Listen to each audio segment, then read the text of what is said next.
Why do you think most people don't ever reach financial freedom in their lives? And this is where people get it so wrong.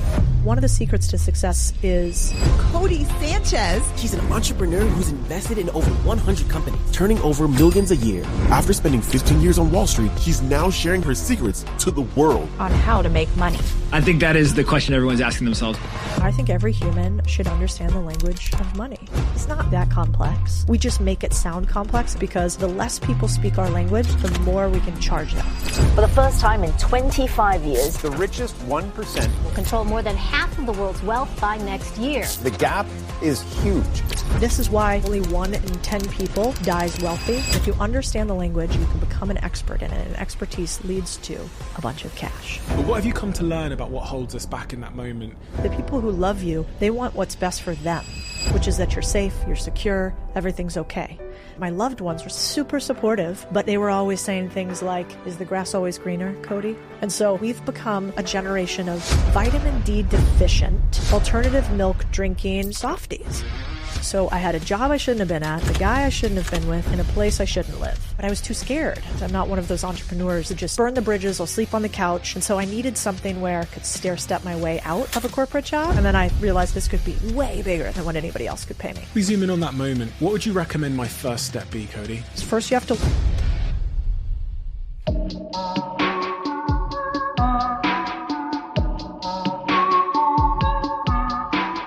Codie,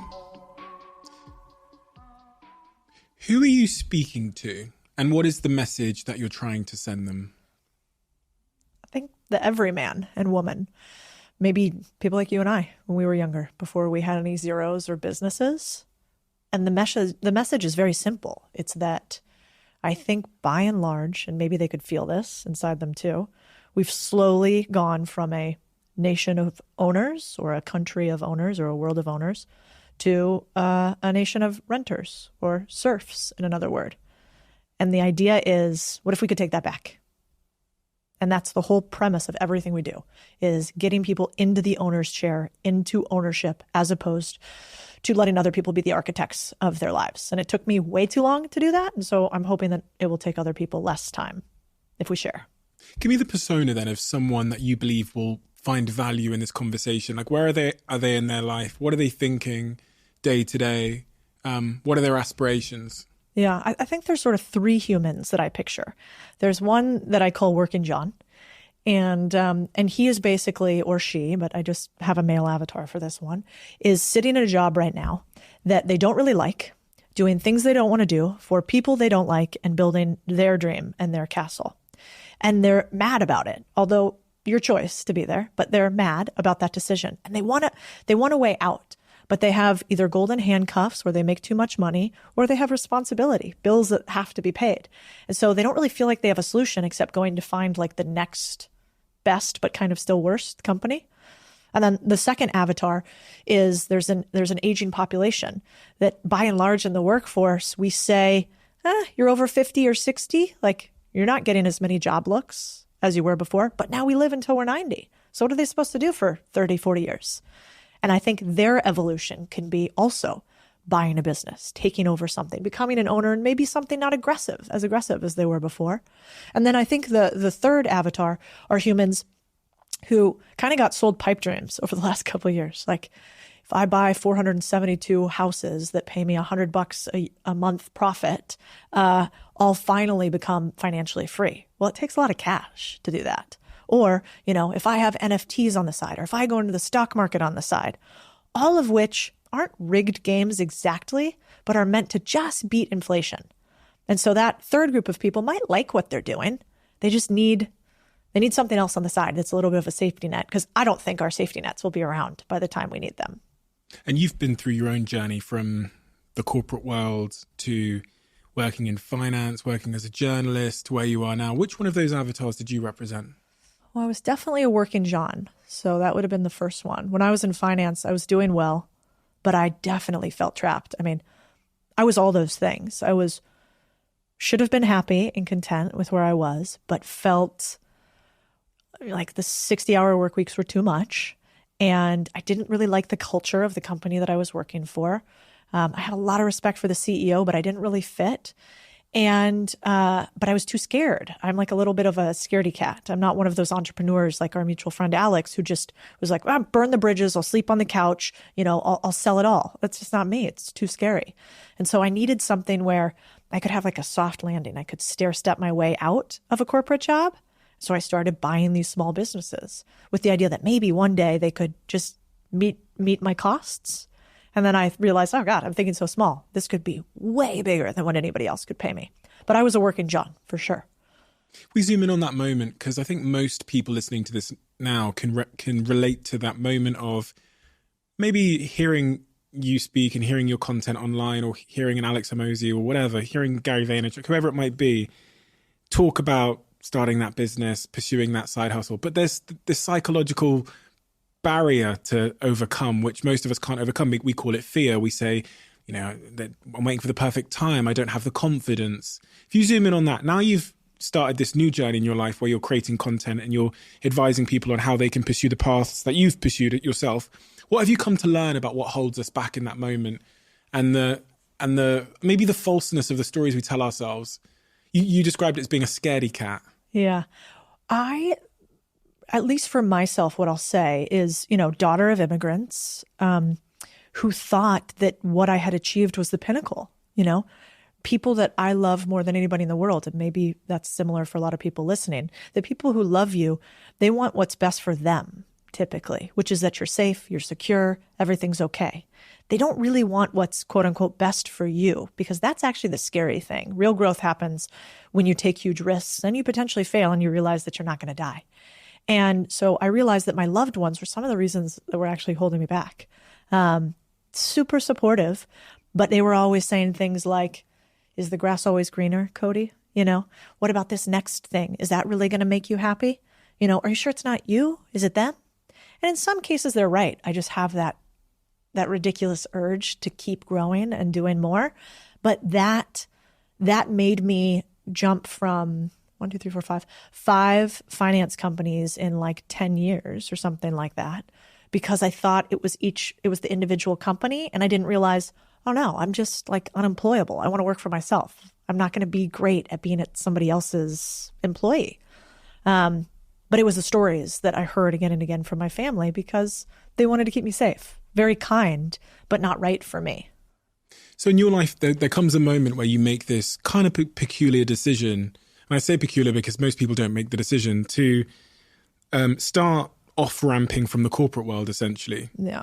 You buy your first business, right? So you're in a job. Yep. And while you're in the job, you decide to buy a business. Yep. Did you have loads of cash when you did that? No. In fact. And why did you do it? What was the thought process that made you go, do you know what, that's a good idea? I think it's usually triggered from some sort of pain. Like at that time, I was fighting a little bit with the CEO of the company that I was working in. And they really wanted me to run this business that I'd taken from zero to a couple billion in assets under management. And they wanted me to continue running it, but I started getting press and stuff started happening because we had this growth. And they wanted me to do it really quietly. And not as much the CEO, but some of the other managing directors. I was by far the youngest. I was the only female. And, that company was wild. But they basically, in many ways, were like, you need to do it our way. And I was like, well, your way didn't get you to this couple $1 billion under management. It works great for you guys over here, but it didn't over there. So no, I'm going to run the business this way. And so we were kind of arguing a little bit. And I think I saw the writing on the wall that it wasn't my casino. They weren't my chips. I was working for somebody else. And at the end of the day, they were writing the rules, as is fair. It was their business. And I knew that at some point I was either going to get pushed out or leave. And so at that point, I started buying these businesses on the side because I wasn't sure I wanted to work for somebody ever again. I'm fascinated by the first step people take, because the first step seems to be the hardest. That first step to buying that first business, and you're stepping out into uncertainty and the unknown there. And that's really like if I could give one thing to the audiences that have listened to me for the last 10 years on social media and on this podcast, it would just be the answer to taking that first step. like out into, like you did at 29, 30 to buy that first business. Talk to me about specifically that first one. What were you looking for? Yep. What was your thesis? And I guess, how did you learn? How did you learn about buying, as you call them, boring businesses? Yeah. Well, I had a benefit, which is as a journalist, I sort of infiltrated finance. I'm not technically as intelligent. I'm not a financial modeling guru. I'm not a lot of things that people are in finance, but I'm pretty decent at asking questions and then figuring out who are the right people that could get me the answers. And so what I realized pretty quickly is we were doing a bunch of deals. I was doing deals that were tens of millions, hundreds of millions, and billion-dollar deals. And I don't know why it took me so long, but I realized there's no difference, like materially, between $1 billion, $100 million, a $10 million deal, and a $1 million deal. And if that's the case, then I bet if I have a couple $100,000 or $10,000, I could do a much smaller deal. Wouldn't I be able to do the exact same thing? So I saw behind the curtain, like at the Wizard of Oz, and realized that the wizard was actually pretty short. And because I saw that, then I just said, well, now we just work backwards. And just like you would buy, $100 million condo unit or, condo building, you could see how you could go all the way back and buy your first studio, right? It's the same thing with businesses. It's just stair-stepping real estate. And so at the time, my biggest constraint was not knowledge. I knew how to do deals. It was time. I was working 60, 70 hours a week. And so one of the first deals I did was a laundromat deal because I figured, well, you don't need somebody to run it full time. And it was a $100K transaction. And so that wouldn't bankrupt me. And, I could buy a little business like this, and that business could keep running even while I wasn't there. And I could have an operator that could probably help me with anything that went sideways. Where did you find a laundromat to buy for 100K? What was that, a website? Did you know the guy or the woman? Know the guy. So basically what happened for my first deals, I didn't have a framework. So it was just, hey, I do these really big deals. Could I do a smaller deal? And if I could do a smaller deal, what would be the easiest small deal to do that would be the least risk? And so at the time, I knew a guy that was running a couple of laundromats. So I basically said to him, hey, if I find one for you, will you help me operate it? And he knew how to do that. So the very first one we had was in California.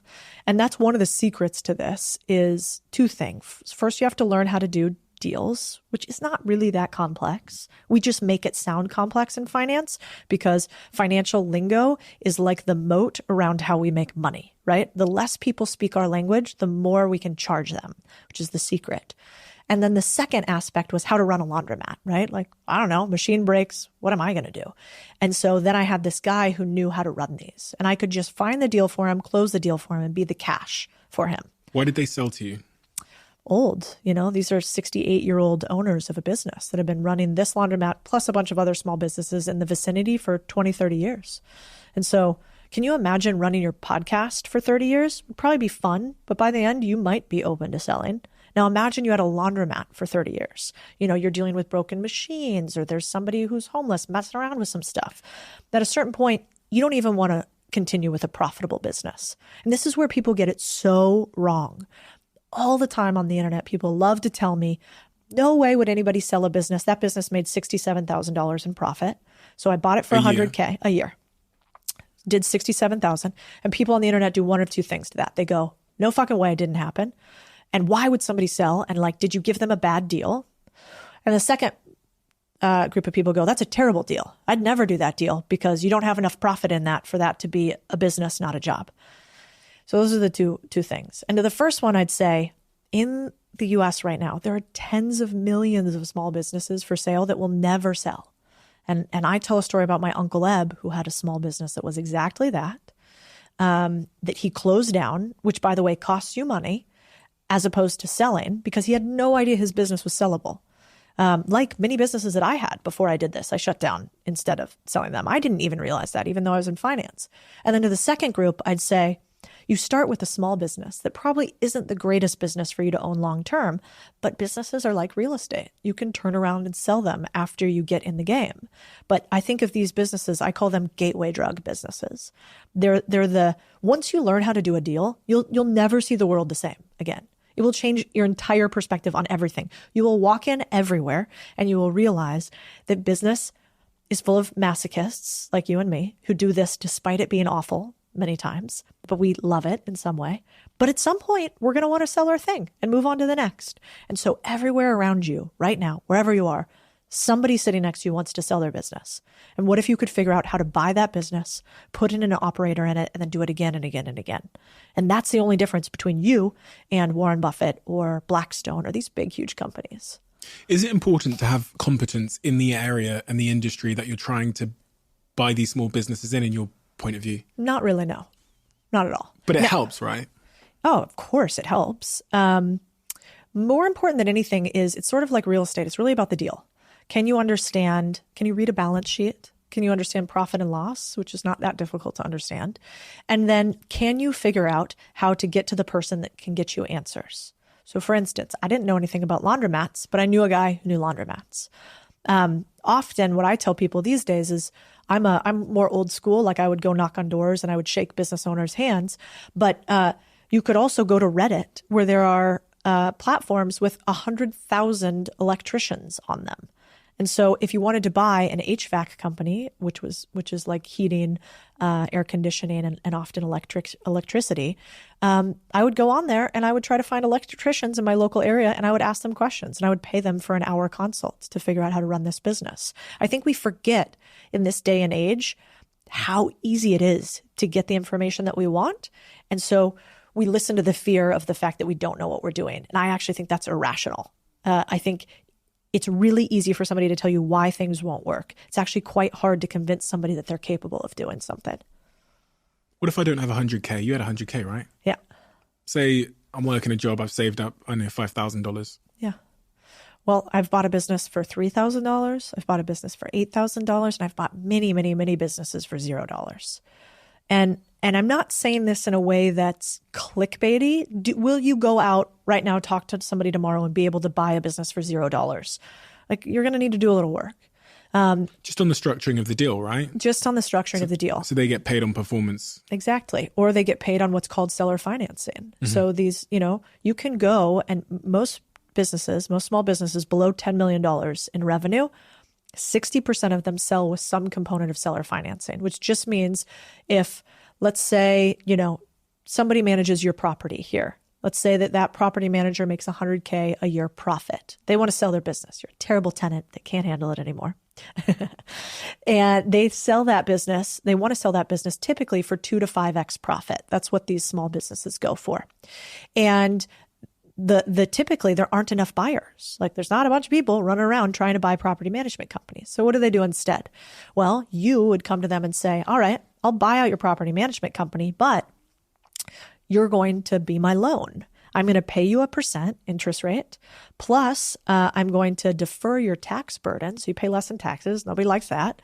And I'm going to buy the business by giving you $300,000 with, over 5 years, right? So I'm going to keep a percentage of the profits and I'm going to give the rest to you.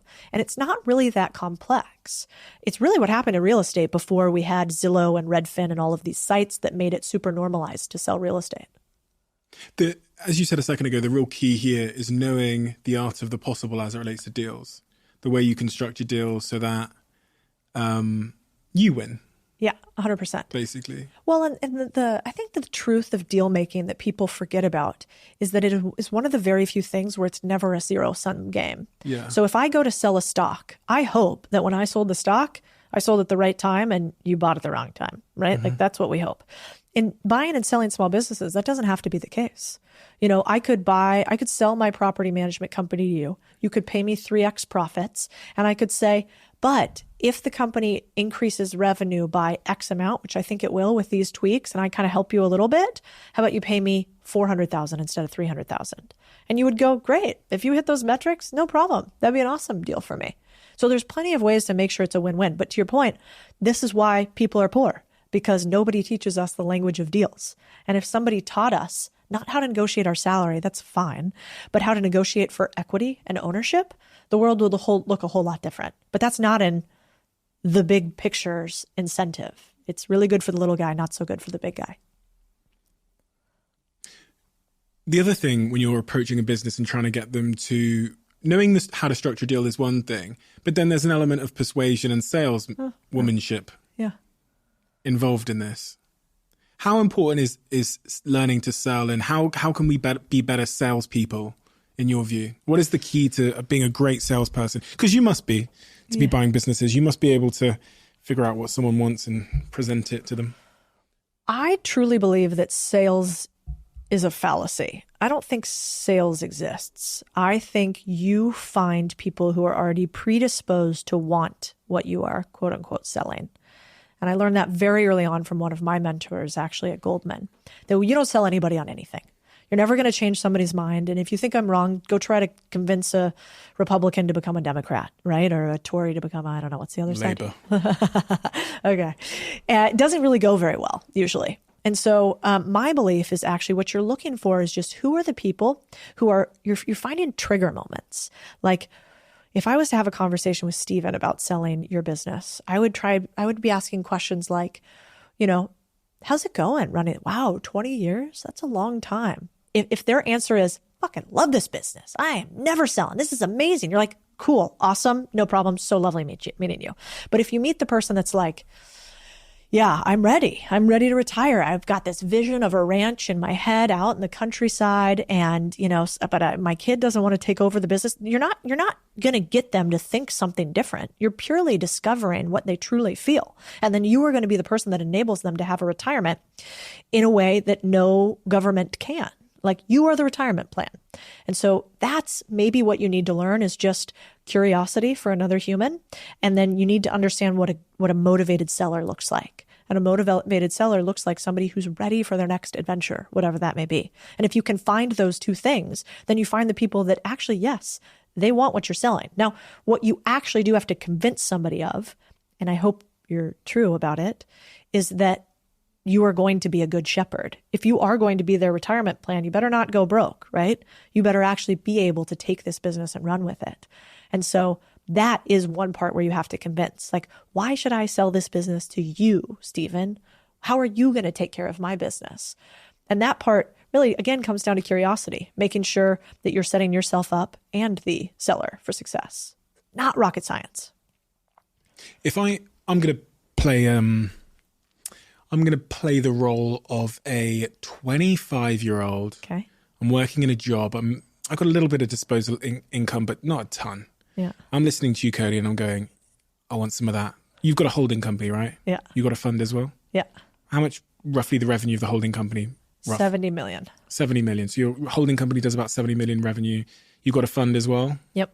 How big's the fund? Small, 10. Okay. So 80 million combined. I want to get to where you are, but I'm currently working in a job. I'm 25 years old. I've got, I don't know, $7,000 in the bank, £7,000 in the bank, whatever. What would you recommend my first step be, Codie? How do I get out of this job? Yeah. Well, the first step, if you're going to do it like a pro, I'd say this, which is, I'm not a tell pro. me what you do for a living. I do content. Perfect. So if you do content for a living, what I'd say is don't buy a laundromat. I talk about laundromats. I actually need to change that. I need to tell somebody I bought a different first business because it's a terrible business to buy. It just was my first one. And it's very easy to understand. So I'm like, if you can't understand quarter, machine, close, clean, don't buy a business, any business. Just forget you heard me talk about anything. And so that's why I talk about laundromats. But if I was going to do it the pro way, I would say you should use your unfair advantage. And if you're in the content business, don't buy a boring business in the traditional sense. Look around you. It's something I call my personal P&L review. So I would basically look at, what do I spend money on already? If you're in content, you probably spend money on ad purchasing, right? You probably spend money on video production. You probably spend money on, maybe you rent a set space. Mm-hmm. You have all these expenses around you. Mm-hmm. And what if you could turn one or two of those expenses into an asset, not a liability, thing that makes you money, not a thing that costs you money. And so, I did a deal back when I was doing more video production in my last company where I bought a podcast and video production company.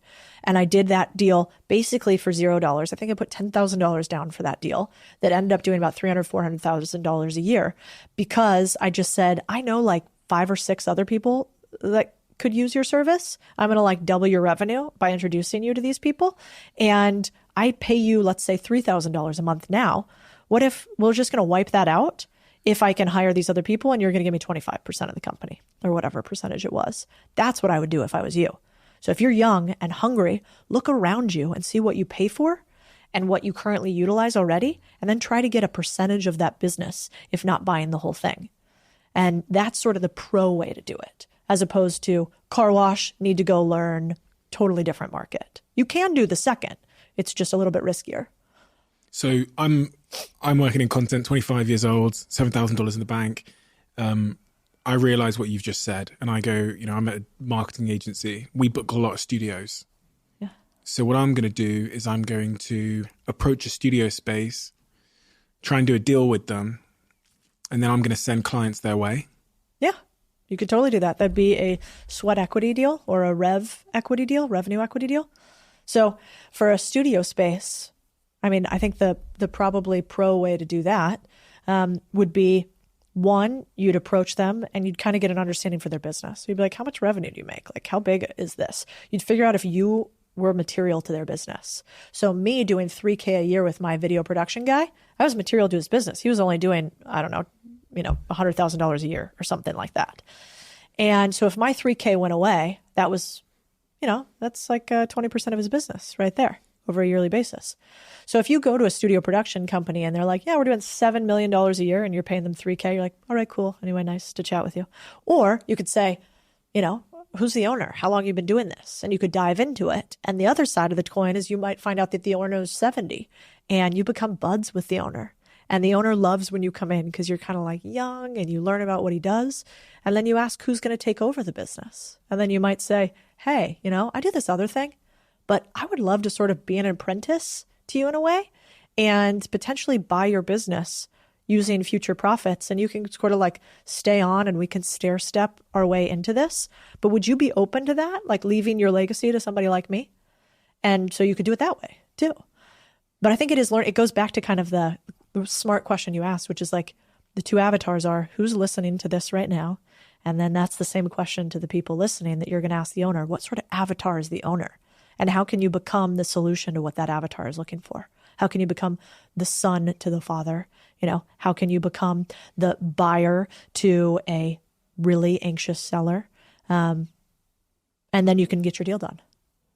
Why do you think most people don't ever reach financial freedom in their lives? Do you think it's a psychology thing, a mindset thing? Obviously, let's take, the very practical elements out of the equation. So, severe hardship, poverty, all of those kinds of things. Yeah. But people that are in that sort of middle layer that are comfortable, why do some of those people never really reach a point of financial freedom? I think humans defer to the paths they've seen before them. I think so often we follow in our father's or our mother's footsteps.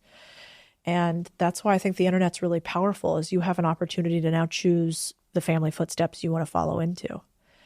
So one, I used to think it was just a knowledge gap, but then I went to this event and I was talking to my friend about it, and she said that the facilitators did something really cool. It was a group of women, imagine like 40 women in a room, right?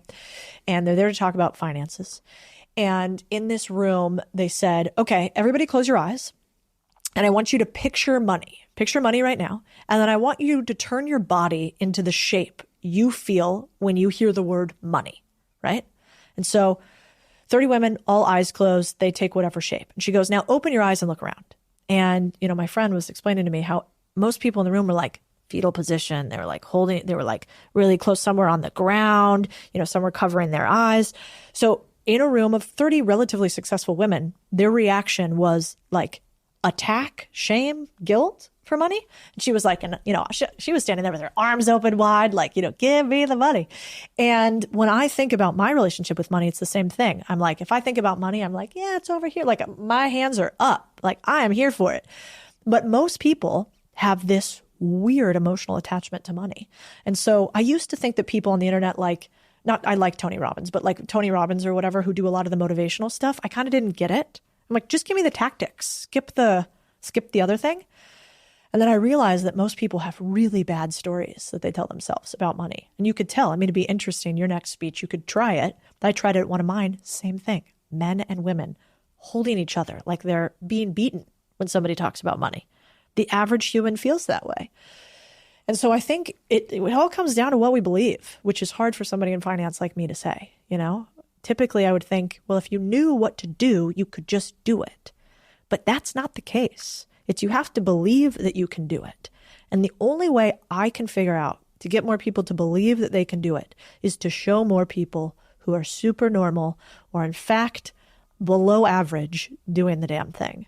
But if I had the answer to that, that'd be the $1 million question. I read a stat in the US that only 1 in 10 people dies wealthy in the US, that most people die broke and young. And I thought that was fascinating because we're at economic high times, like lower poverty levels than ever before. But still, most people die at least without extra cash to pass on to the next generation. Why do you think people don't reach financial freedom? Or most people die without a lot of cash? I think, obviously, it's a very complex topic, but I think I really resonate with the emotional, psychological side of things that you described. You know, it's the same reason why most people don't go to the gym or eat healthy. Yeah. Money is inherently emotional. When I had no money, I was reckless with money. Right. All the gambling shops are in the areas where people don't have money. There's something deeply psychological about money. So when I was working in those call centers, if I got paid £1,000 at the end of the month, I would the same day go and buy a TV or an Xbox, like a PlayStation, for about £600-700. I would not pay my rent to go and buy that PlayStation. And sometimes I'd buy the PlayStation without having a TV. There was just something psychologically attached to the dopamine rush or the sense of self-worth that I got from owning the shiny thing. When I got money, my relationship with money became amazing. Yeah. I stopped buying designer things. I stopped wasting it. I didn't feel a need to show off or buy, Rolexes or whatever. So I was able to preserve wealth more. There's a really interesting relationship with money on both ends of the spectrum. When you have less of it, it's harder. It's often because of certain psychological things in certain people. I was one of them. It's harder to hold on to. And when you have more of it, it feels easier to hoard. And people, and more broadly on the subject of why people don't reach financial freedom, I think the modern world tells us that we can get rich quick. Yeah. And when you think about how people build wealth, we think about the Warren Buffetts of the world. It's so boring and slow. And who's going to buy that book? Yeah. Be a billionaire at 87. Fuck what? I'm not going to be able to, dance in the nightclub at 87. So why do I want $1 billion then? Yeah. That's why the NFT thing and the crypto scam, this whatever, is also appealing to people. Yeah. Because it's quick. Yeah, it's true. Well, I actually was reading somewhere a story about in South Africa, in the slums, they have the highest concentration of the largest televisions per square foot of the houses. So that if you've been there, and I've actually never been, so I can't validate, but you will see very small little rooms with huge televisions. And I thought that was interesting, but it actually makes sense because maybe it comes down to a belief that people don't think they're ever going to get out. And so they think the only chance of getting out is going into whatever the short-term pleasure is. It's like if you never think you're going to escape your everyday reality, which is actually kind of miserable, then you're going to buy the PlayStation because why wouldn't you? Why would you save and try to get out when you've never seen anybody else get out? But what does the PlayStation means so much more to you in that moment than a PlayStation? It means it's self-worth. Yeah. It's one tiny token that you are successful. Yeah. That you can show your friends or that you can just even fear and self-esteem. It's so much more than a PlayStation. The thing that invalidates you, in this case, money, will be the thing that has the greatest chance of making you feel valid. And so if in my house, the lack of money was always the thing that caused my shame. Yeah. So the minute I got any of it, I would overcompensate by trying to buy some shit to show people. Yeah. And then when I had loads of it, who gave a fuck?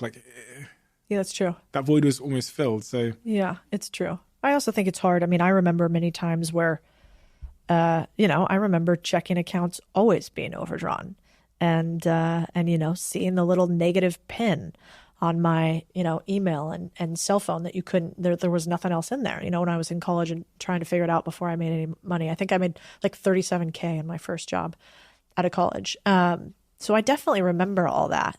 But I think if you can have this belief and you can get around other humans who have had success or are striving for success, your aperture just opens in a different way. And then maybe the commercials and the ads and the things that make you feel like you want to buy all the everyday stuff go away. Like, I kind of viscerally get mad when I see people who have wealth showing images of them in their Bentleys or Rolls Royces, or, I have a nice watch, but like, you don't see me show that shit anywhere. Like when people are showing themselves in their private planes or whatever, I just think they're missing the whole boat. And then what they're doing is they're perpetuating the PlayStation situation. They're doing it again and again, and they're doing it because it doesn't make them happy anymore to have it. That's not enough. I have to show a bunch of people I got it. And what they should actually be showing is, man, I just invested in my first stock. That's fucking cool. If you look at my stuff, it's like I have laundromats and car washes behind me all the time in them, because that's the stuff that you should try to strive for. You can actually pass it down. It can pay you back. You can buy as many PlayStations as you want. But I think, to your point, the other thing is we are all, have you ever felt like when you're around other people and they're sort of negative, or they want to talk about people the whole time, and like how that energy feels? That's like, it's draining, right? Even if you kind of get caught up in it, it's fun for a second. At the end, you're like, fuck, I feel kind of gross for having that combo. I think it's the same with ads and stuff that we take into us. And so they're basically creating our stories for us in social media by showing all this fancy stuff. And then we start to have this mimetic desire, this external desire and belief that we want it, that we need it, but we don't. We're just becoming a replica of the people that we're surrounding ourselves with, which are now social media. Even growing up, there's no laundry mats and 50 cents videos. Yeah, that's you know what I mean? Should be. It's all sports cars and mansions and stuff. So that was my North Star as a young black man. It was like, how do I get a mansion and a sports car? And in the first page of my diary at 18 years old, it says 4 things I want to achieve before I'm 25. Bear in mind, I was shoplifting pizzas at the time, and I was a university dropout, not speaking to my parents, with 2 CCJs, which is like when the court is coming for you for debts. I wrote, a Range Rover Sport will be my first car. Didn't have a driving license until I was 23. I'll make £1 million.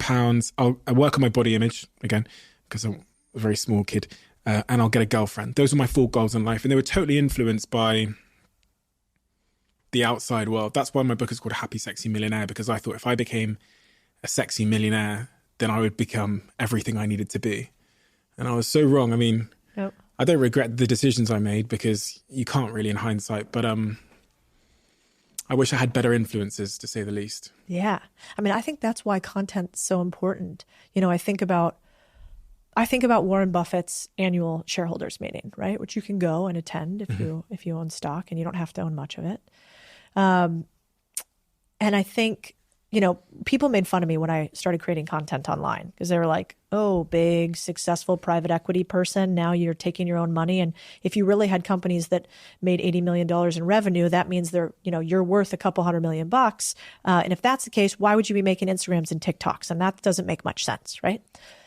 And my reaction at the time was, I think we should make it just as entertaining talking about stuff that makes us money as we do stuff that costs us money. I think probably that'd be good. And if we could do that, that'd be a worthy mission. And also it'd be fun to try to do it. I don't know if we could do it, but yeah, maybe the next rap videos.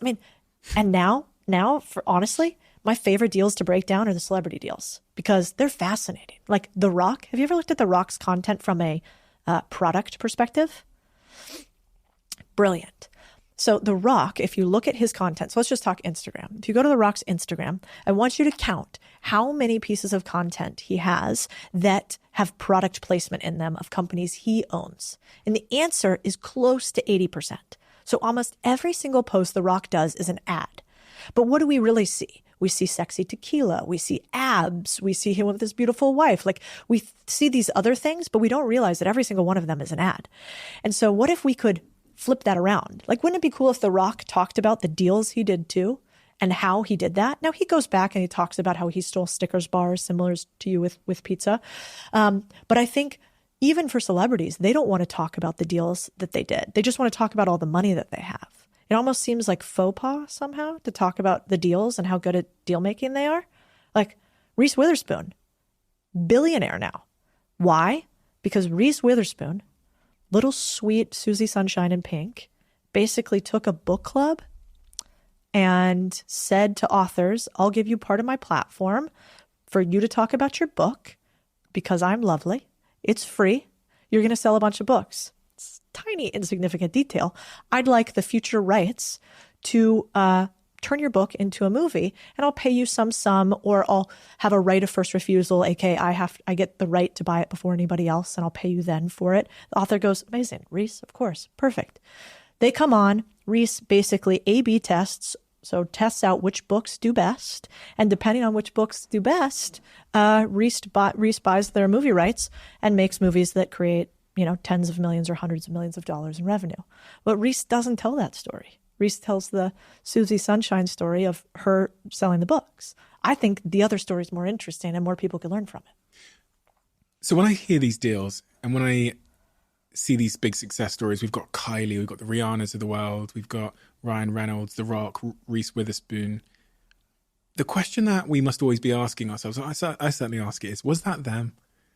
Or did they just have a great advisor, a financial advisor that came along at some point and went, by the way, you do it like this and you'll make fucking shitloads. Yeah.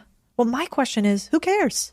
I still want to know the secret sauce. Yeah. And so none of them are that dumb where they don't know what the deal was, right? Like, even if somebody was smarter than them, which could be, Reese may have a genius behind her, The Rock too, probably Danny Garcia, his wife, his manager. Kylie, yeah, the goat, which is weird to say about the Kardashians, but, behind them, the mom, for sure. But they're smart enough. When you create that much wealth and you do it continuously multiple times, like Reese has done with Draper James too, you definitely know what's going on. So I think like sharing those secrets would be cool. But that's usually where people go. People go, well, they're famous, so it's easy for them. Or, who did the deal? And I'm like, yeah, maybe it's Scooter Braun behind the scenes, but I'd like to know how they structured that. The reason they don't tell you, though, is because it feels like it's the opposite of the authenticity that they're trying to maintain. Nailed it. So if they came out and went, listen, the way we did you on that whiskey deal, I got 50%. My job was to post it with the abs every week and you guys fucking bought it and now it's worth $1 billion. Here's the how-to. They can't do that deal again because everything they touch, I'm going to think, it's a deal. Well, I think you could do it in a way that was real. Like, you could be like, we did this business, and maybe you could give some of it away. Like, you could be like, if The Rock makes $1 billion off of Terramana, couldn't he then say, we would never have done $1 billion deal unless you guys bought it. And because you bought it, we're going to give you some equity. We're going to allow people to buy into equity at the company at a lower valuation and have access to it. I mean, that's kind of what venture capital and crowdfunding does, right? So, I mean, they can do whatever they want to do, but I think there's so many ways to get around it. And maybe there's nothing but downside because people these days get mad when people make money. And so maybe people would hate that. But God, I think it'd make a lot more humans rich for people to be honest about how they got there, I reflect, as you were speaking, on a conversation I had with a cab driver in the UK. He said to me, you're that Diary of a CEO guy. I listen to your podcast in the cabs and, I'm working 3 jobs. This is one of them. And what he was saying was, I'm trying to find financial freedom. Yeah. I'm working this cab job. I'm doing this other little thing on the side, but I'm trying to find the way. To get out of this life and he was scrambling around. He was saying to me, my friend does some stuff in Africa and in Ethiopia and he's got something there with property. So I might go there. And there's this other thing I might do. Those people, those are the ones that I'm trying to speak to today. Those ones that are like looking for the way out. Mm-hmm. Well, first of all, cab drivers and Uber drivers are my people. Yeah. I love them. Yeah, I always chat with them. Well, and they always listen to my stuff because they know small business. Like, they have a friend that owns a laundromat, or they have a friend that works inside of a car wash or owns a car wash. These are like blue collar businesses, right? But usually what I would say to them is something I actually said to one of the guys that's with me today.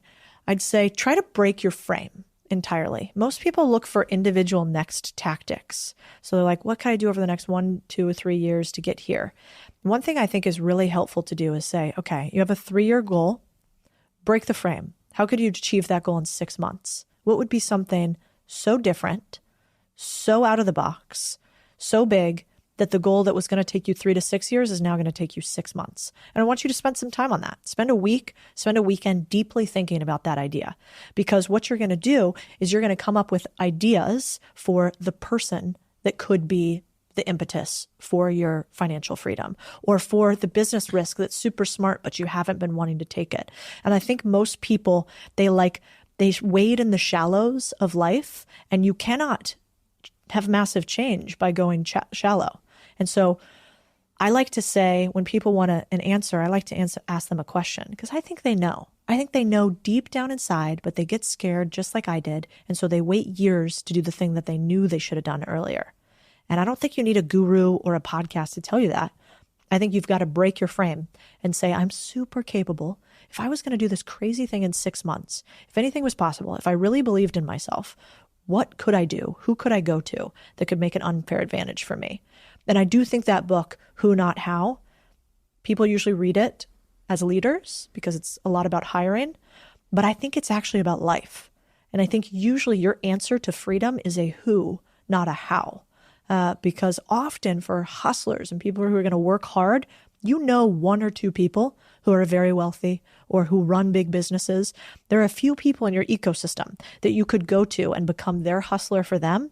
And that can lead to fantastic financial reward, because most people are not relentless in the pursuit of the things that they want. If you can be relentless, you can accomplish way more than the average person. And most of us, you used a phrase earlier on in this conversation, which really stuck with me, because I've used this phrase with my friends over and over again. You said you got to see behind the curtain. And I remember the first moment in my life where I really felt like I got to see behind a curtain that I didn't even know was there. For anyone listening to this podcast, there's a curtain on my right. For anyone watching, you can see the curtain on my right. Behind that curtain, there is actually a room in there. And there's actually another studio in there where we record some content. Kind of like a standing up studio. We've got some backdrops and stuff like that. But the analogy that I'd give you is, in life, you never know how many other rooms there are behind the wall. And there was a point in my life where I started understanding deals and the public markets and how certain high net worth individuals were playing what I call money games. They were basically not doing much work, but they understood the laws of money, so they could buy things at an arbitrage or flip things at an arbitrage and put them on the public markets, and all of these crazy money games that no one had ever told me about in life. I thought the way you build wealth is by working. And these fuckers, the richest people I know, do very little working, and they do a lot of money games. And they live behind the curtain that I didn't even know was there. And I was thinking about the cab driver there. There's so many... What is behind the curtain? Behind the curtain is a bunch of information. That's essentially what it is. You know, a bunch of people that have a bunch of information. What I might say to that cab driver is like, who can take you behind the curtain? Even if you have to go get a shit job for 6 months. Like you were alluding to it there. Like, is there a guy or a woman that I could go just shadow, just make the fucking tea and get behind the curtain and figure out how they do it? Like if you wanted to be the best podcaster in the world, or you wanted to be a good podcaster, you go ask Joe Rogan if you can go clean the floors. 100%. You know what I mean? A lot of people don't want to do that. They want to work their way there, but so much in life is about information, right? And the information you don't even know that you don't have. Oh yeah. When did you see behind the curtain? Well, you worked in finance. So that's unfair. Yeah, I think it is a hack. I saw behind the curtain for the first time when I had managers and bosses who were making tens of millions of dollars a year. And I realized how little they worked, like you said, but also how average they were. You know, I saw these largely, middle-aged dudes who were no more impressive than I was, and they were crushing it. And instead of having envy or hate for that, I was super curious. I'm like, this guy can do it. That means I can do it. And I think that's a huge unlock, actually. I was talking with another friend the other week, and I think one of the secrets to success might be when you see somebody who has more, who is doing better, who has more money, realizing that means that you can get it, as opposed to, I hate them because they have it. If you can flip that mindset, on the other side of that lives nothing but opportunity. And I keep finding new rooms in the house, new curtains behind it. And I'm not sure that will ever stop. I mean, I was talking to my friend Bill Perkins the other day, who's a hedge fund manager. And Bill is very successful, huge, compound house we're walking around at. I'm like, this place is pretty nice. And he said to me, Codie, do you think that because you've been around small business for so long, small has infected your thinking? And I was like, oh God, I don't know. But then I realized to him it had, because he's got way more zeros than I do. And so like those zeros become unlocks to the curtain. I mean, the other day I was flying here yesterday, and I sat next to Jeffrey Kent, the CEO and founder of Abercrombie & Kent. And he built that business up to multiple billions of dollars before selling it. He played polo with the king, is quite close with King Charles, and also has traveled the world, came from nothing in South Africa, was in a town in South Africa where there are only 100 white people, which is fascinating. Mostly was barefoot all throughout his childhood, and created the luxury travel market, essentially. And I was just sitting next to him on the airplane, and I kind of looked at his watch, and I was like, that's a nice watch. And I sort of looked at his mannerisms, and I was like, I just have a feeling this guy is worth a lot of money. And so I started chatting with him. I just said, hi, like, I'm Codie. Why were you in town? What were you doing in Cannes? And he lives now in Monaco. And what I thought was so interesting is when I talked to him, I said, what do you think the secret is? Like, you're a billionaire. Like, what is that? How do you become that? And he said, there's really one ingredient to success. And that ingredient is the thing that everybody has, but everybody wastes. Time. He's like, I ran my company for 61 years. 61 years running one company. He goes, can you imagine what the compounding looks like in 61 years focused on one thing? He goes, this generation cannot imagine. And then we went a little deeper. And I said, what do you think is the biggest difference between entrepreneurs today and entrepreneurs when you were really in the game? Because he's in his 80s now. And he said, well, back then, we were explorers of the only frontier that still existed, which was business. They were the privateers asking money for the king and queen to buy a ship to go to the new land, right? Except he was doing it in a business sense. He went to China in 1976 and was the first person to open up the Chinese market to travel. He broke so many bones playing polo that he had to retire at a young age. Like, they were hard men. And I think about it with us today. I think that we've become a generation of vitamin D deficient, all birds wearing, computer programming, alternative milk drinking softies in many ways. And some of my most successful friends who are worth so much monetarily, their health is not very strong. They don't adventure and they don't have true difficulty. And I think that's the difference between his generation and ours, and between true success and not, is this idea that I'm sort of playing with like a third degree human, somebody who has a strong mind, a strong bank account, a strong body, those three things all together. And where we don't just take other people's risk, meaning take other people's money to run our business, but we take the risk ourselves. And I think his generation really did many things wrong. I don't want to glorify it, but I think they did that right. And how much more interesting is it to do these big, huge things? And maybe if you do that, you break the frame entirely. Every time I meet with a billionaire, my mind just kind of, it expands a little bit more. And I think it's the same way, like the first time you met, like my parents weren't millionaires when I was growing up. So the first time I met a millionaire, I thought, whoa, like what is this magic land? This person has so much money, they don't know what to do with it. And then you meet the first decamillionaire, and then you meet the first 100 millionaire. And at each level, not that we want to worship money or that money is all there is, but it is a scoreboard for a game that a lot of people are playing in this society. And I think it's interesting to try to get in those rooms. And these days, those rooms are open. Back when we were first doing our businesses, a billionaire didn't write a book, do a podcast. Or do a podcast. Or tweet. Or go shake your hand at a conference. That was unheard of. And now they're all around. What have you noticed in billionaires? What's the trend?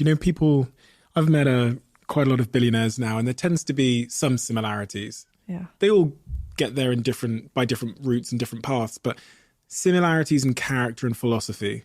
Yeah. One is, I've found most billionaires I've met have a mission so big it dwarfs the pain that comes with building. Because I do think it's more comfortable by and large. It's like the low, dull pain is being in a job.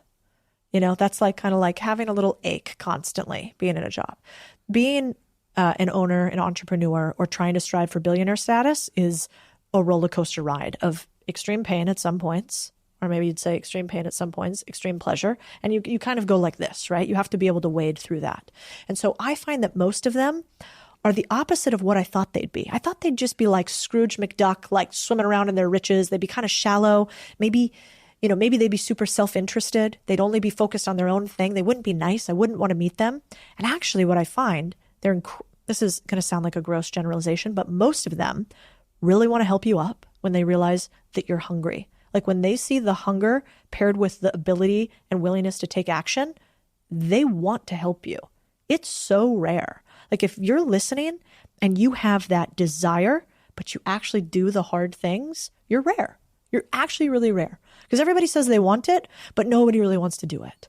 I mean, I knew I had to fire one of my employees back in the day, which made me really sad. The second that person told me that they had a bunch of debt, they were working in the business with me, obviously. They had a bunch of upside in the business, but they decided to take some of their cash and they were going to invest in a day trading thing in the stock market.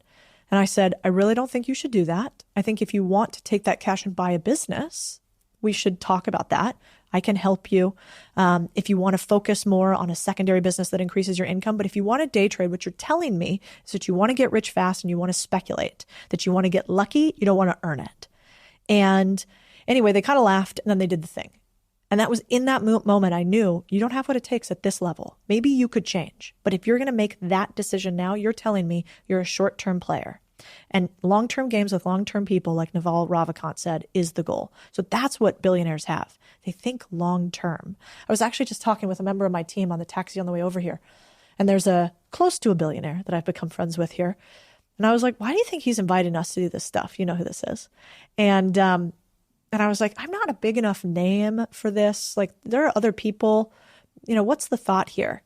And then what I think I realized is that this guy is taking a bet that I might keep growing my social platform and I might keep spending on it. And in 2 to 3 to 5 years, I might be a really big name.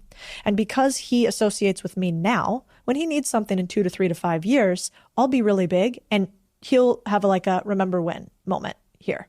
And he could go get a Damian John, right, and pay to do something with a Damian John. But then he doesn't have the remember when moment because Damian's already at the top, right? And so that billionaire, almost billionaire, is thinking 3 to 5 years out with a potential call option, aka a maybe possibility. How often do we do that? I don't even do that enough. And so that's where I think they're different. It's just this different scope because probably they see many curtains. With that long-term view, they want to water some seeds, right? Mm-hmm. I can totally relate to that. I've often been perplexed in my life by why extremely rich people wanted to give me a hand. Right. Especially when I was like 18, kid with an idea, all the enthusiasm in the world, but, you almost don't trust it, right? Like, it was so weird. Yeah. I've described it as being so unusual over and over again every year for the last 10 years that when I was 18, 19 years old and I stood on those stages and I went around, again, stealing the Chicago Town pizzas in my spare time to feed myself. But all of these really successful people wanted to give me a hand, like wanted to introduce me to someone, invest in my business, even though I had no credentials. They just saw something in me that I never understood. That would be an interesting thing to try to break down. What is it that you see in another human? I mean, one of the things that comes to mind for me is how many people reach out to you every single day, a DM, I'd love to meet you, Steven. Could you help me with this? I would guess a lot. None. I'm joking. I was going to say, that seems like that doesn't track, but okay. So probably a lot. But what I found is interesting is in the beginning, when I was starting to be a little public, I would respond to almost all of them. almost every single one I would respond, but I would respond like this. I would say, happy to help, read this book, and then do XYZ thing for me, something very small. I'm like, read this book first, do this small thing. Do you know how many people did that? Fuck all, none. Fuck all. Yeah. That's a great saying. I'm going to use that. Fuck all. Not a single person actually did that. And then if you compare that with, I think I've hired 5 team members now who all reached out to me with value. They gave right away. One of them did this deep analysis on my business. Another one basically wrote up this whole piece like she was me. And it was incredible. And for those individuals who actually asked nothing of me, I gave them a job and opportunity, and many of them make 6 figures plus. And so there might be a secret there that just the humans who do are the ones who follow up. The DM tells me everything I need to know about the person. Yeah. And I can give you every example of every DM that I ever get and how I filter them. How I know from the first DM whether they are someone that I should be connecting with. Let me give you the one side of the spectrum. The one side of the spectrum, which I often get, is any jobs going? In that, you've told me everything I need to know. Yeah. Because not only could you have checked if we had jobs available on our many websites where we list our vacancies, you didn't even have enough effort to like go check out the job site. Yep. Didn't say hello, poorly structured message. You think that we hire over DM on the basis of no pitch at all? That's the extreme example, but it happens. You wouldn't believe. I will get any jobs going once a day without fail on one of my inboxes. And sometimes, and I've never said this before, on the very rare occasion, I'm saying once a year, I'll click on the person's profile and I'll care about them so much that I'll send them a voice note. So, because I click on their profile. I remember this one kid and he kind of looked like me. Oh, yeah. And he was a young kid. And I remember thinking, I really, I could just ignore it. It's the easy thing to do. The hard thing to do was try and give him some feedback on like, please don't do that to more people. Please don't send them any jobs going, ? So I remember sending one particular kid like a voice note saying, right, listen, buddy, I'm on your side here. Here's some advice. And then on the extreme end, the good end. What happened with that? What happened? And the response was he was thankful. Oh, that's good. But when he responded, I realized why he was the type of person that would send any jobs going. Yeah. Maybe a bit of a maturity issue there. Sure. And then on the other end, you have the perfect reach out, where someone realizes that they can't give you what they're asking to take from you. Yeah. So someone wants maybe an hour of your time. They know they can't give you anything worth an hour. They can't give me 50K. They can't, nothing they can give me worth that hour of my time. But they do 3 things maybe. The first is they realize that. And so they realize that they should offer something of value. Even I'm never going to take it. But the gesture itself, it's like someone pulling out their card to pay. The gesture itself matters. It does. The third thing is they realize the world that I live in and that I have no time, and they acknowledge that. So they might say, listen, you get thousands of messages like this. I know how busy you are.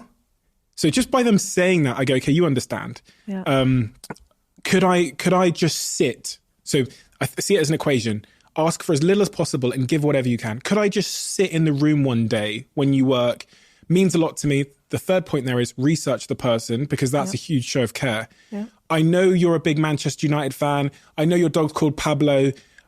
In exchange, I've made this jacket for Pablo. I've sewn it myself. If someone said that to me, people are going to do this now. So please, Pablo does not need a jacket. We're coming into summer. He likes being naked. But just showing you made an effort. Oh my God, it's the keys to my heart. Yeah, it's true. And then ego is a great thing as well. Everyone has an ego. So just acknowledging you've done your research on someone is another huge way. Yeah. And I think the sneak too, if you're listening, is like skip the famous people. They get enough. Yeah. Like forget don't it. Email them. Like, just skip them all. Even like sort of famous people. Like skip all that and go to the people with money.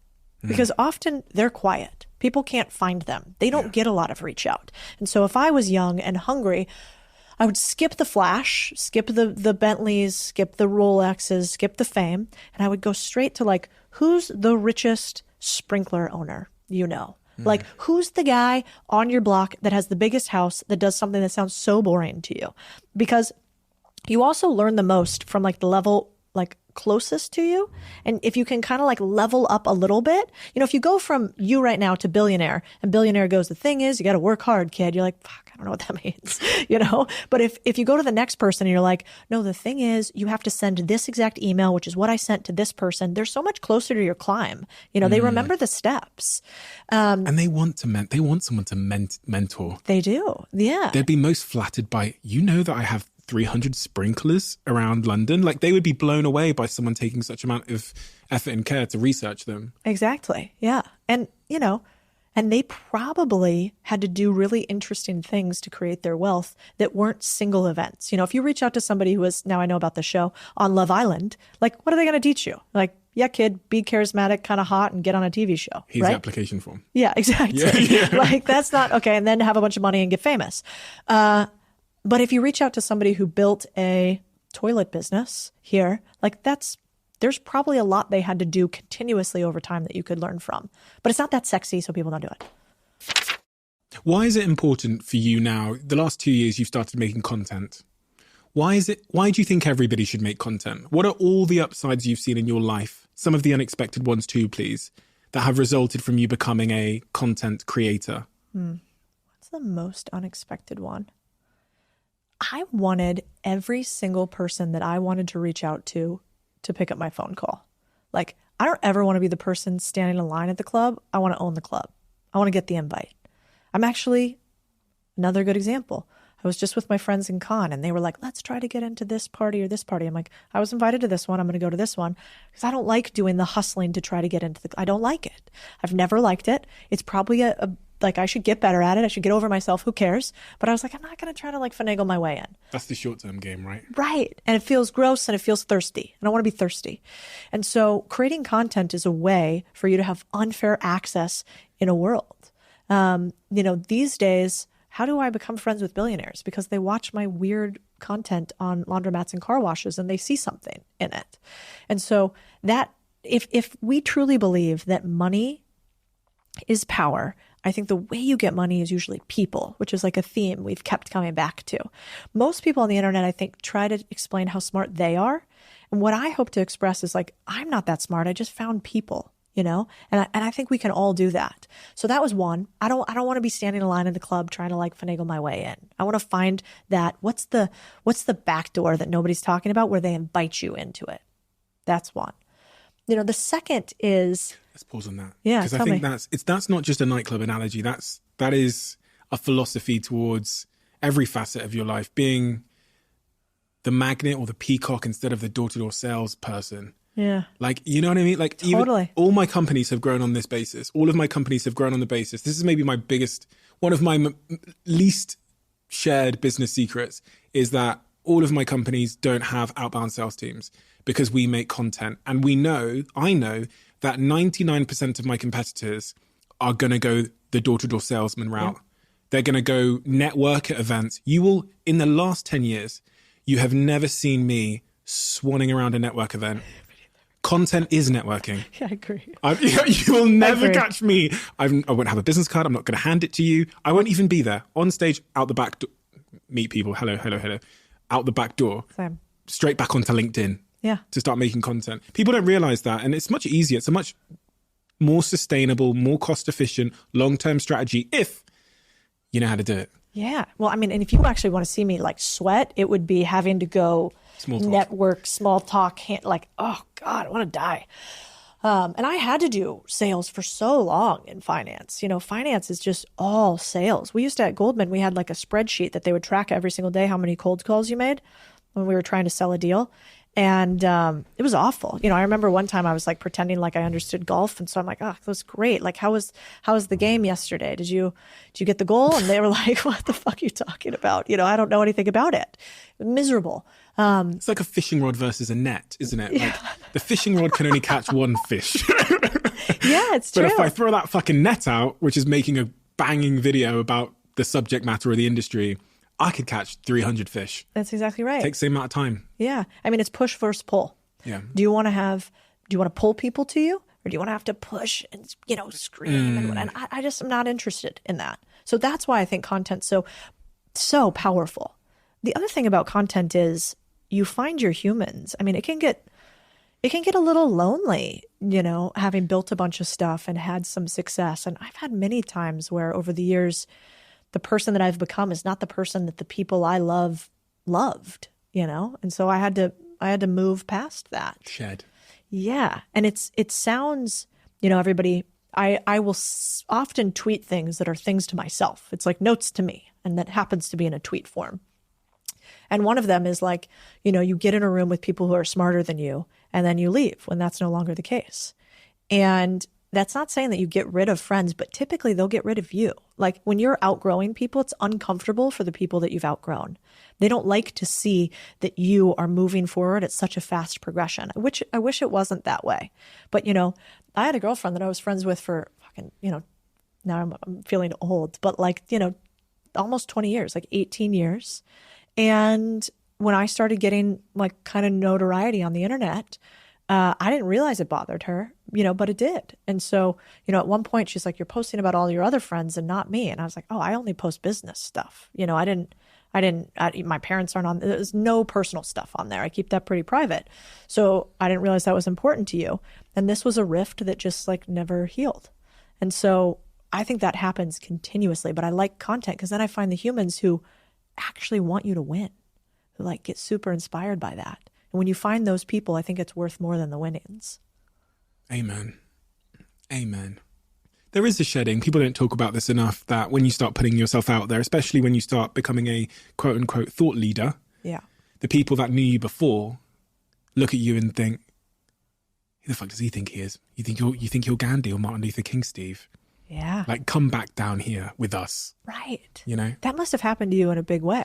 Yeah, I think definitely. I almost think of my life as being in school, leaving to go to university, dropping out of university, being pretty much alone and having a chance to reinvent myself, and then emerging as who I really was. Yeah. And I have no current friends that from school still. Well, no one that I speak to from my school days. And I have no one really even from that university phase. Everybody has been since, because, this is what I'm into. And so it's a new person to resonate with or not resonate with. So I think that's actually very, very true. I think if you had friends that were super excited for you still at this point and were curious and growing, and they don't have to be monetarily growing. It could be totally different. They could be obsessed with MMA and all they want to do is do jujitsu, but that's their area of expertise. You would respect that and value that, and you guys could stay friends. But what typically happens is when you grow a lot, it's like holding a mirror in front of somebody else and saying all the time, why aren't you doing the things that you can and the things that you could be capable of? And when people see that mirror nonstop, they start to look at you and think, I don't like what I'm looking at. And so I've really had to come to terms with that too. What my path is not perfect. It's not right. I mean, sometimes don't you wish you could just like actually Netflix and chill? Like you didn't want to achieve all the time? I certainly do.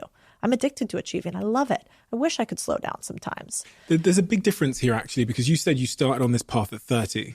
Yeah. So maybe the reason I didn't experience it as much is I started at 18.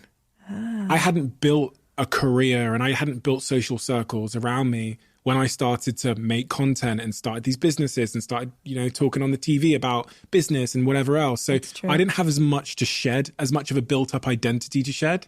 Oh, good point. But I meet people all the time that are, 40, 50, that are thinking about making an identity pivot, that are like trapped by the identity and social circle they've built. Yeah. And the expectations that comes with that. That's a good point. Yeah. It's harder the bigger the walls you've built in terms of identity and the more established your identity is. I think that's a really good point.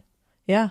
I mean, I think I had to get divorced, quit a job, move a city, and change a lot of things that weren't who I felt like I was. Are you happier now? Way happier now. Yeah.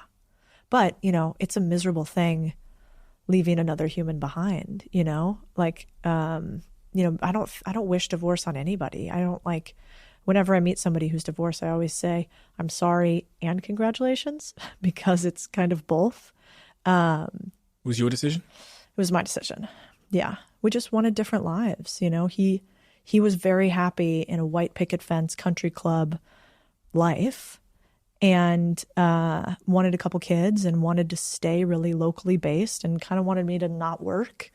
And so when I thought about my life, I was like, I want to live all around the world, and I want to build something so big that I can't sleep because I need to create it. And I want to leave a legacy that is not managing director at a private equity firm. And I'm not ready for kids. And I'm not sure I want to have kids with you.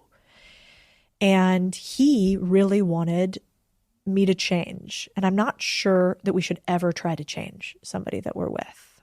There's going to be thousands of people that have heard you say what you just said and think, fuck, that's me. Yeah. I'm in that job with that partner in that city, and I just know I'm unhappy. Yeah. I can just feel it. There's this like sense of, there's a signal inside me telling me that I shouldn't be here, and I can hear it. Sometimes I justify it away or I try and drown it out, but I know. What would you whisper to that person? What would have been helpful words to this Codie at 36 to whisper to that Codie at 29?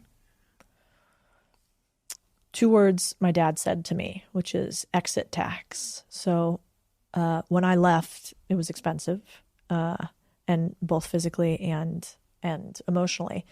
And I told my dad about it, and he said, there's always an exit tax to freedom.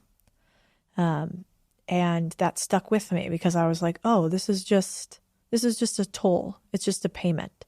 But once it gets paid, what's on the other side? That word freedom. And one thing that really helped me actually when I was going through this, which all this is funny because I don't ever talk about this stuff, but I got a little place. Like I had like the big house, all the stuff, whatever before. And I got this little tiny townhouse right afterwards. Actually, at one point, like I couldn't get into my bank accounts and stuff. And so I didn't have much, but I got this tiny little townhouse that I rented. And that tiny townhouse, nesting in a place that was just my own, that felt really safe, was one of the weirdest unlocks that I've ever had. I now think about it as the power of place. If you can just have somewhere else that you go to that is just yours, that's my biggest recommendation for people that go through, let's say, a divorce or a really tumultuous, change in partner, is there's something about like a glass of, I would have like a little glass of wine or a cup of tea in this tiny little townhouse, but it was mine. It was like nobody else's. I didn't have to share it. I didn't have to compromise. I could just be me. And from there, I could sort of recreate again. And I've heard that now from many, many, many women, at least, who have been divorced, that like that next little tiny place is really important. And I think if I could do it again, I'd go back and buy that place, and maybe I'll buy a few and I'd give it to women, or men, right after they get out of their thing, because it's almost like you need to stand on your own 2 feet again. You forget how to. So I would just remember there's an exit tax to freedom. And then on the other side, I like to say I don't think you shouldn't strive for divorce. I think marriage is tough and relationships are tough. And there's a huge benefit to working through things with one human for life. I take that very seriously. But if you are in fact in something that is unhealthy and that you should not be in, realizing that the other side is so much better than I ever could have imagined. I mean, I would not have the life that I live right now, which is a pretty fucking great life, if I had stayed on the side of easy. And now, when I told my mom, she like cried for days and, questioned it and, was like, how are you going to do this? And now she's the opposite. She's like, yeah, it was such the right decision. I'm so happy for you. And will say things to me like, you were so brave, which is weird for me to say out loud, but that you did that because most people would stay. So that's what I would say. There's definitely freedom on the other side. Do you set goals? Yeah, definitely. How do you set your goals, and what goals do you have? Well, one of the ways that I figured out how to get divorced was actually I set a date on my calendar. So I was like, I'm going to commit to fixing this and therapy and all of this stuff. And here's what we're going to do, and here's the plan. And if we can't fix it, then this is like my drop dead date, because I was such a wuss, I couldn't do it unless I put it on a calendar. So I'm a big calendar person. I really like having a deadline. When I started writing this book, my due date's in like 4 weeks or something like that. And it's not like I look at it frequently, but it's just out there. Looming. Yeah, it's just this, It's this thing that gets put into your psyche, and somehow you can work backwards so much easier from a date.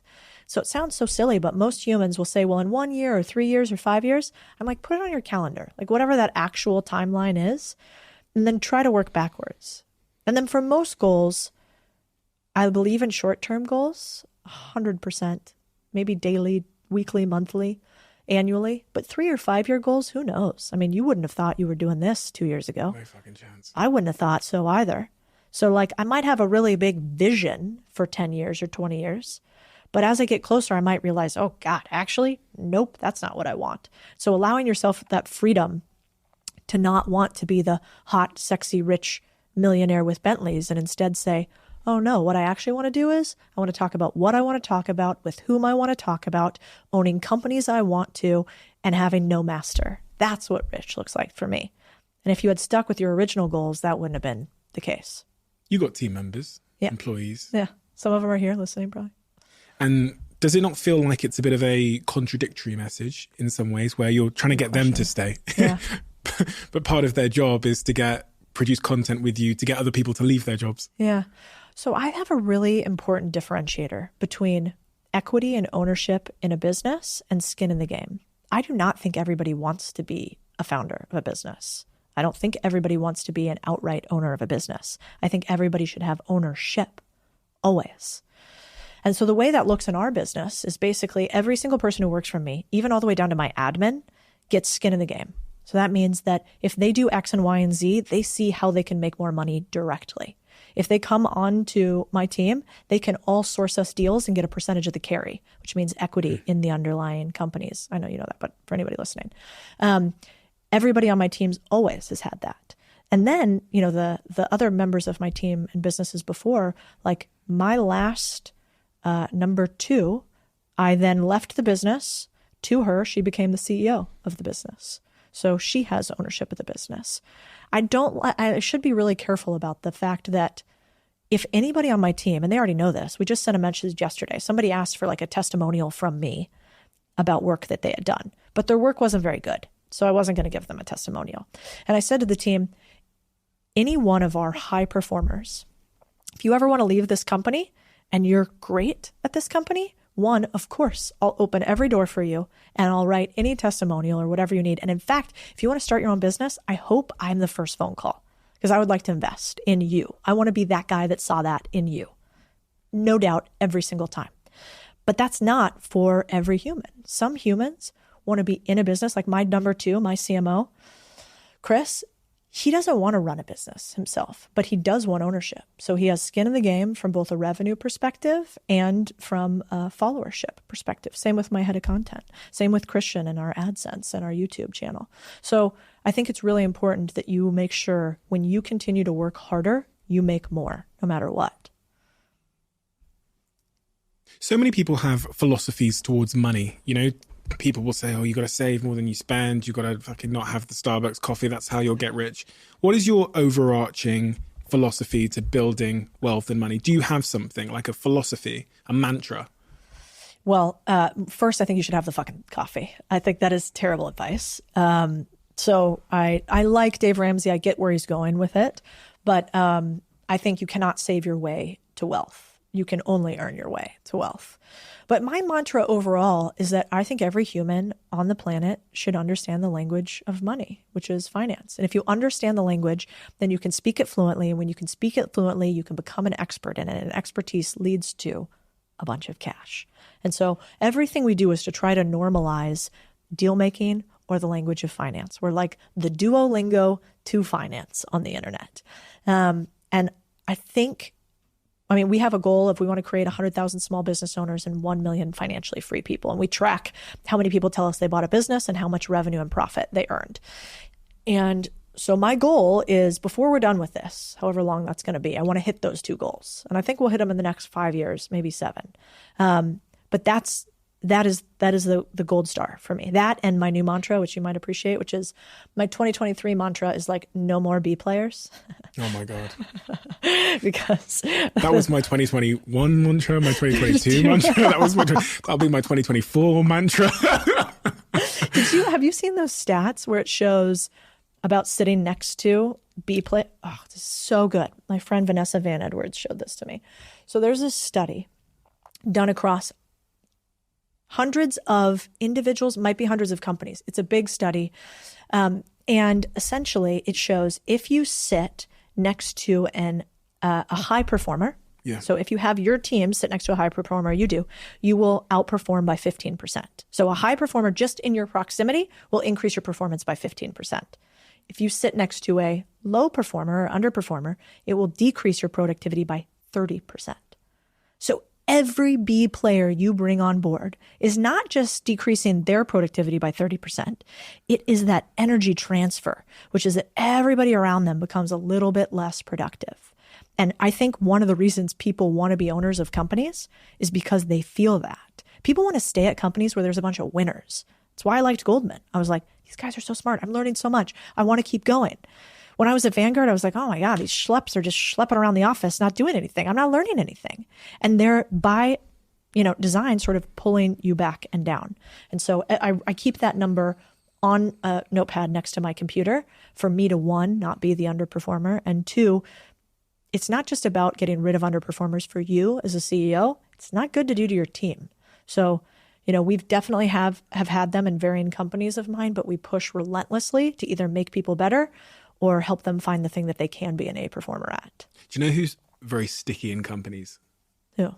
B players. Oh God, I know. C players will get fired. B players will hang around. That's exactly right. And A players will probably leave. Yeah. And A players will leave if you keep B and C players. They're gone. That's true. They're not interested. Yeah. B players will hang and they will think that you owe them more, is what I've found. Yes. They are the ones that ask for the most. They're the most entitled. And they're the most dangerous in a company. It's like a cancer that you need to cut before it spreads, which sounds like, okay, really? But it's actually true because your employees are choosing to spend their life and their time with you. And so every B player that you associate next to them is actually decreasing their time. And that's not a fair thing to do to somebody in a company. It doesn't make firing people easier. It's never easy. It's never easy. But it's important. Yeah. What's the most important thing you think we haven't talked about? We talked at the start of this conversation about who's listening. And you gave me the 3 personas and we talked about that person that's maybe in that job and they're trying to find their way out. What is the most important thing for that person that we haven't maybe yet touched upon? Maybe just one of my team members was saying this on the way over. They're big fans of yours. They listen to all your stuff. And are they A players and looking for jobs? Yeah. Well, actually, one of them lives here and is is freelance. So he could work for you. If you touch my other one, I'm gonna have to. It's gonna be over. Which Steven. one's the A player? They're both A players. Okay. No, we're pretty good. I definitely wouldn't travel around with B players. No chance. So the and he said something that I thought was really good, which was he was listening to your podcast and he liked one in particular where you talked about like all the failings of people who are successful. And so the only thing that we haven't talked about is the fact that, we say all this stuff like, don't keep B players around, get rid of them, do this, get better. And on the flip side of that, like there are many mornings where I'm up at 8 or 9 and not 5 in the morning. And there are many mornings where I'm stuck in a TikTok Instagram K-hole and I'm not doing the thing that I'm supposed to be doing. And I think normalizing the fact that people who have achieved things also are awful, fuck up, don't do the right thing every single day is important to me because sometimes I get on these and I'm like, I don't want people to perceive that I'm on some high horse that's incredibly capable and productive. That's not always the case at all. I have many periods where I have not done the right thing, where I've messed up on business deals, where I am the worst in the room. And I think that's okay. It's natural. We're human. We're going to mess up. So just making sure people know that listening, you don't have to be perfect to do any of this. And in fact, I'm sure you would agree, we're both so flawed that if I can figure this stuff out, I think any working John can figure this stuff out too. I'm no smarter than anybody else. I went to a party school. I didn't go to Harvard. I probably did more beer bongs than I did, honors classes in college. And I still figured it out. And it took me until I was, 29 or 30, but that's still pretty young. So we have a closing tradition on this podcast where the last guest leaves a question for the next guest. I love this question. They said, When was the moment you were most afraid? If they don't want to answer it, who's your favorite member of One Direction? That's great. But you don't tell them who the person was that asked. Oh, no. Fine. I couldn't even name that. So I'm going to have to answer the question, when was I most afraid? Actually, it's so funny. They are a comedian. I'm going to give it away. Oh, okay. So when was I last most afraid? Or when was I most afraid ever? This is sort of silly, but I hiked a mountain called Mount Baker. And it is a technical climb. So you use ice axes and crampons, and it's freezing. And I didn't really know what I was getting into. And I don't like the cold, and I don't like heights, and I don't like camping. And so 3 days hiking a glacial mountain that's very high, it was like probably not my best idea.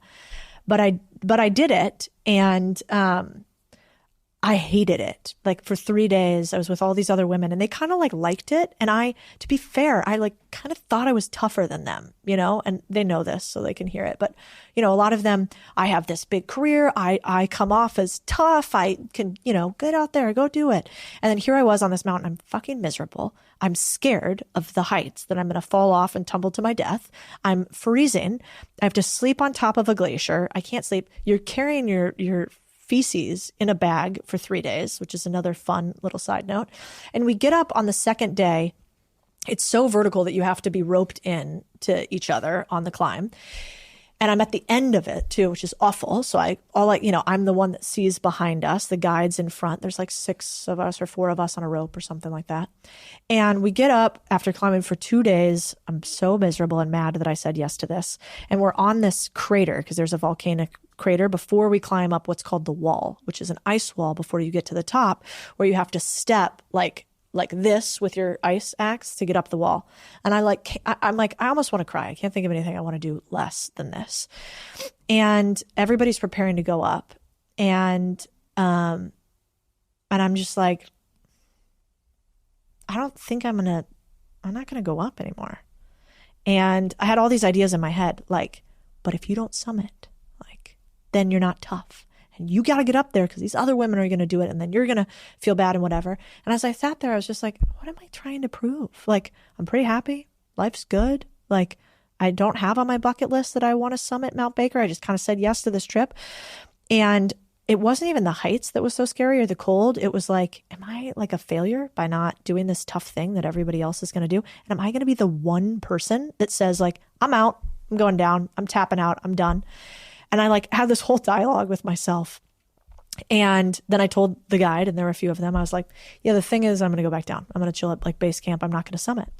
And my girlfriends came over and they were like, let's talk about this. Let's get motivational. And I'm like, no, I'm totally fine.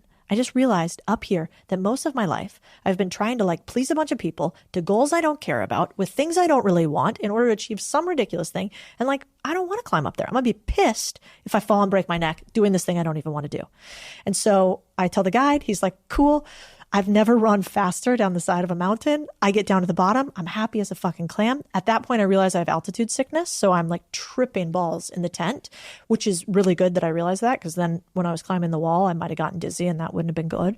And I didn't realize when you got altitude sickness, it's hallucinogenic. So the tent's like moving as I'm laying in it, but I'm great because I'm back in the tent on the second peak area. And then on the way down, like 2 of the women blew out their knees. It was like a 6-hour evolution. And I just remember thinking, fuck, like, what if I had done that thing I was so scared of just because everybody else told me that I should have done it? And I felt like it took more courage for me to not do the thing than do the thing. So many people are right now climbing a mountain where they don't even care about seeing the view. Right. You know? Right. Why do we do that?